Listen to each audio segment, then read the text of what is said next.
Hey, what's up sa inyo lahat mga kakosa at Happy New Year ulit sa lahat ng mga makakapanood nito. Mabilisang update lang po tayo mga kakosa. Itong aming ginagawa. Ang mga kasamahan kong mga takas din. So, ito ang trabaho ng mga takas dito sa Saudi. At mag-New Year sila na may trabaho pa rin.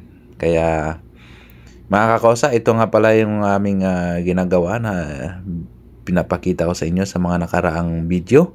At natapos na rin namin ngayong bisperas ng New Year. Kaya ito, ganito po ang kinalabasan ng aming ginagawa na cladding.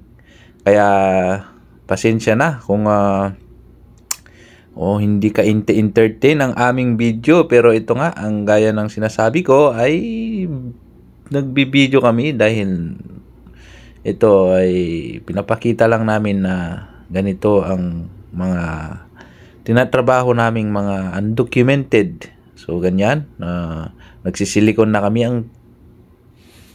Yan ang ginagawa namin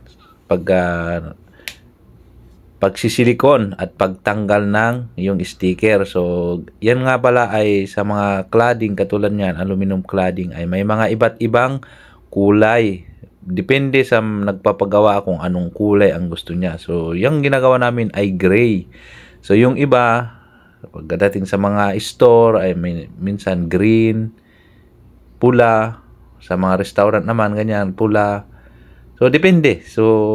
Depende sa may-ari kung ano ang gusto niya.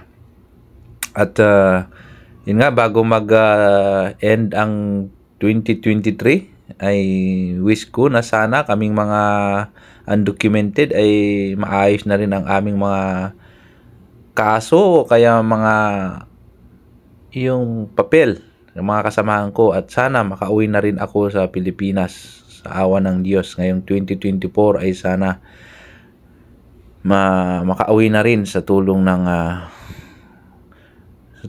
ating may kapal. So sana ganun din ang wish nyo sa amin para hindi na kami natatakot lagi sa pulis kung magtataksi kami pauwi. So napakahirap kasi,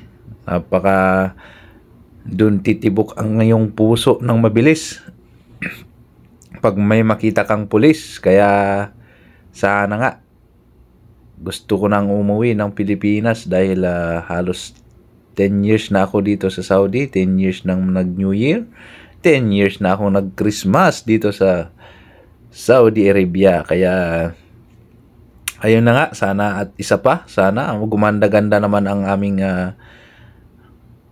trabaho at sana mabayaran na rin kami. Hindi katulad yung mga nakaraan na mga napasukan namin ay talagang walang bayad, libre yung mga trabaho namin. So napakahirap, walang pambayad ng bahay, walang panggastos sa pagkain.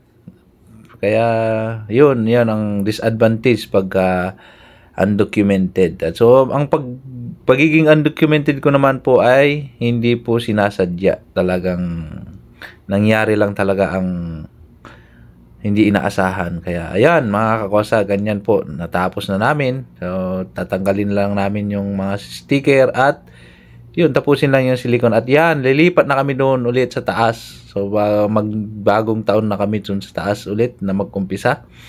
So ipapakita ko ulit sa inyo at sana kahit wala kayong hilig sa ganitong trabaho ay suportahan nyo naman ang aming video. Paki-subscribe na rin ang aming YouTube channel na Kakosa. At syempre, ganun din sa aming Facebook page. Kaya, ayun lang. At, ayan. Ganyan po ang style niyan. Tatanggalin mo. Pag natapos mong silikonan, yan. Tanggalin mo yung sticker para hindi pa balik-balik yung inaapakan mo dahil ang hirap maglipat. At, maraming salamat nga pala sa lahat ng mga nanonood sa aming boring na video. At sana patuloy pa rin na suportahan nyo kahit ayun nga, kahit hindi kami komedyante. At sana para at least man lang meron kaming dagdag. At hindi pa ako na monetize sa Facebook, kaya Sa mga hindi pa naka-follow, paki-follow naman. So ayan, alas 5 na dyan sa oras na yan at natapos na rin. Nag-overtime nga pala kami ng konti at yun nga, ulitin ko, lilipat na kami dyan, magbagong taon kami dyan sa taas dahil may gagawin pa kami dyan na cladding. So ayan, tapos na. At uwian na naman. So maraming salamat, ingat and God bless.